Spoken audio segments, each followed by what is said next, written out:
it was kind of already always assumed I was going to be a writer from when I was like a very young child, from like the age of 3 on.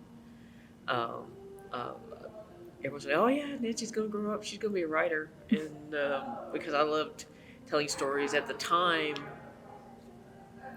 when I was 3, I couldn't read and write, so um, I would draw stories, and then I would stand next to my parents or my grandparents, and I would tell them what was going on in the story. Inspirations were like Roald Dahl, who wrote Charlie and the Chocolate Factory, Mm-hmm.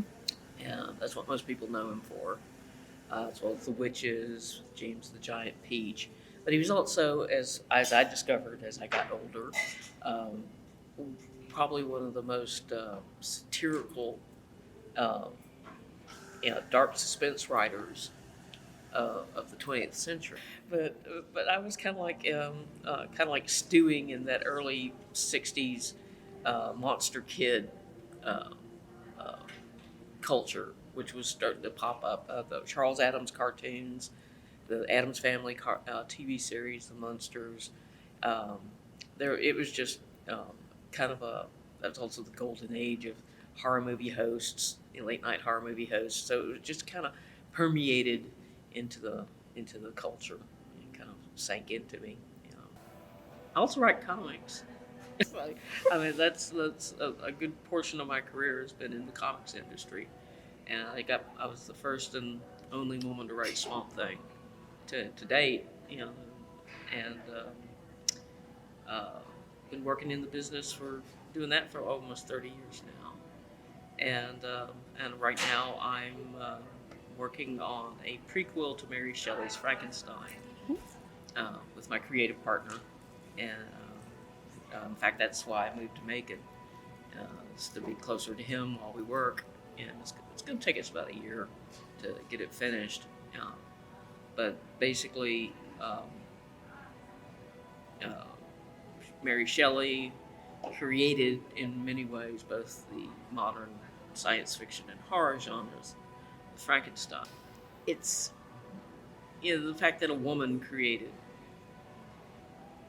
two of the most long-standing genres uh, in the English language, and she was a teenager at the time.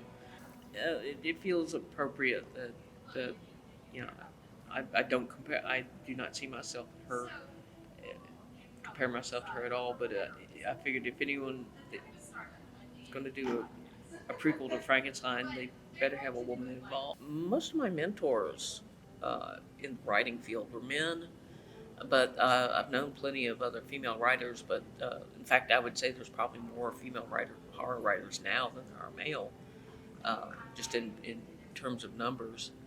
And but most of my mentors were male, uh, but that didn't really. I don't think they ever saw it in those terms, and I didn't see it in those terms. We were, they saw me as someone who had talent, and but they felt uh, a need, a need to give a hand up, like pass it along and pay it forward, just like people did, their mentors had done for them. Write what you know, what you don't know, research, and uh, read outside your genre. Yeah, read everything. If you like it, figure out what you like about it.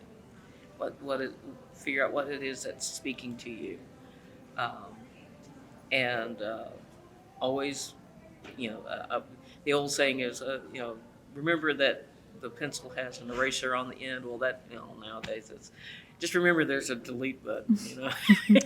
Um, storytelling is important to people regardless of the story, because we all have our stories, and it's up to you whether or not you want to tell it and how you tell it. And I can't judge a person by how they decide to tell their stories.